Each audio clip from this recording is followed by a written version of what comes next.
Today we have a demo on our new Shockwave unit here at the clinic. We are excited to say we've got a Stores MP50. The model doesn't matter, but what does matter is giving you some information on how Shockwave works and how it can help and what types of conditions it can help. So I've got the handheld applicator here. Inside this handheld applicator, there's a projectile that is sent back and forth inside this tube. At the end of the applicator, this kinetic energy of the projectile gets transferred into an acoustic pressure wave.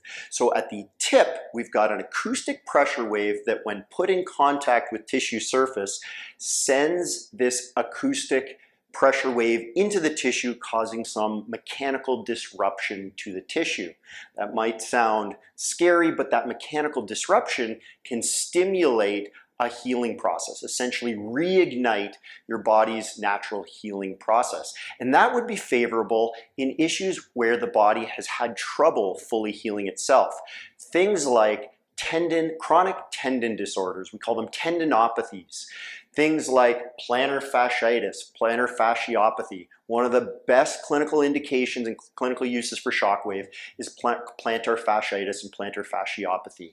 So we've got tendinopathies such as tennis elbow, jumper's knee, Achilles tendinopathy, golfer's elbow, tendinopathies of the shoulder.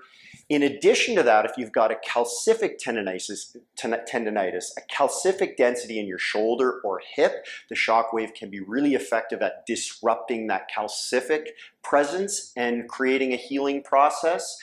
There is some evidence for other clinical disorders such as adhesive capsulitis, some early evidence for osteoarthritis and carpal tunnel, but we'll hold off on those for now. Still some emerging evidence that needs more discovery and testing for our confidence clinically.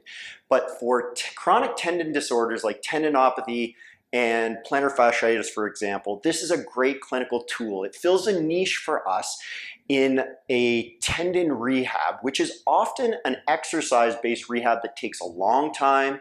Patients have to put in a lot of work and the results can lag. The results lag with this treatment option as well, but the nice thing is we can control the variables here in the treatment room a little bit more. So for example, the treatment needs to be done 3 to 4 sessions, spanned 7 days between each session. 3 to 4 sessions total with a week between each session. The treatment for Shockwave is generally Shockwave only. We call this a monotherapy. Research says that the outcomes in using radial Shockwave for chronic soft tissue disorders is better when it's done on its own. So we don't want to combine it with other strategies in the clinic.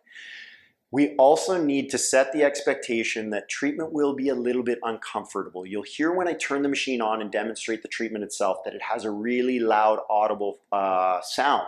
That audible sound is the pressure waves that are being created at the applicator tip, and those pressure waves are felt by the patient.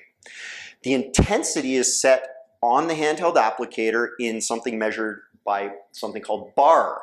The frequency that we're setting this at is 11 Hertz, which is where research says it's best. I'll demo the unit quickly just so you hear the sound and see the application, but I won't talk during that because it'd be very difficult to hear anything. So, almost forgot to put a little bit of ultrasound gel on Laura's heel. This would be for plantar fasciitis, plantar fasciopathy.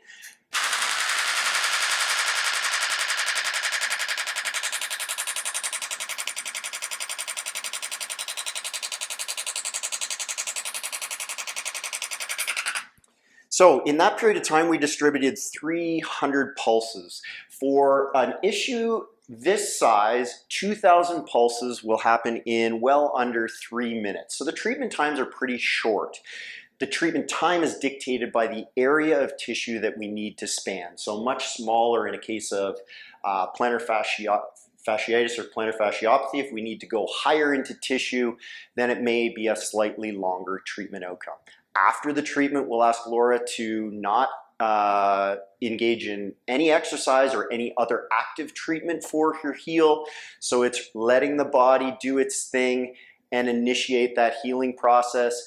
Exercise can occur during this treatment process, but not on the same day. We'll ask her to come back 7 days from now. And again, that treatment day needs to be a treatment day of rest.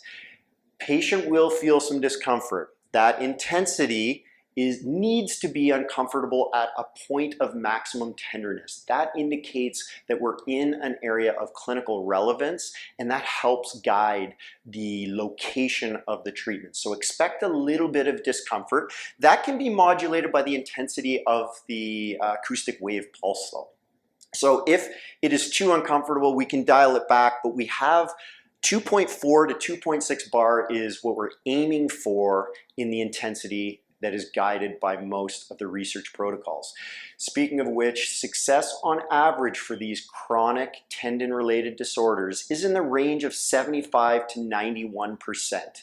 Each clinical condition has several scientific studies, and that's the range. That's highly effective for chronic soft tissue-related disorders. There is a lag time in outcome though.